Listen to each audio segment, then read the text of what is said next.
ప్రకాశం barrage వద్ద ఎడమ కాల్వలకు నీరు విడుదల చేశారు మంత్రులు. ఇక నీటి విడుదల కార్యక్రమంలో మంత్రులు నిమ్మల రామానాయుడు, పార్థసారథి, ఎంపీ కేశినేని చిన్ని, ఎమ్మెల్యేలు పాల్గొన్నారు.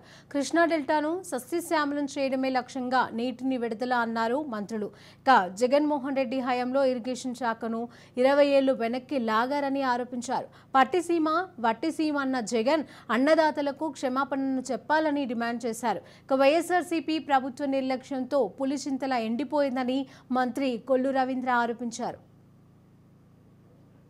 ప్రజలకి దాహార్తి అలాగే వ్యవసాయ పనుల కోసం ఈరోజు ప్రకాశం బ్యారేజ్ దగ్గర ఉన్నటువంటి ఈస్టర్న్ కాలువకి అదే వెస్టర్న్ కాలువకి కూడా గౌరవ ముఖ్యమంత్రి వర్యులు నారా చంద్రబాబు నాయుడు గారికి అలాగే మరి ఇరిగేషన్ శాఖ మంత్రులు నిమ్మల రామానాయుడు గారికి ప్రత్యేకంగా ధన్యవాదాలు తెలియదు. ఇవాళ దీనికి బాధ్యత ఎవరిది?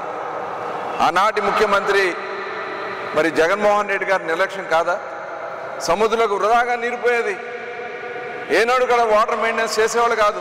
పట్టిసీమ పంపులు ఉపయోగం లేదు, ఉల్లిపాయకి కాట వేయాలని చెప్పి ఆనాటి మంత్రులుగా పనిచేసినటువంటి వ్యక్తులు మాట్లాడారు.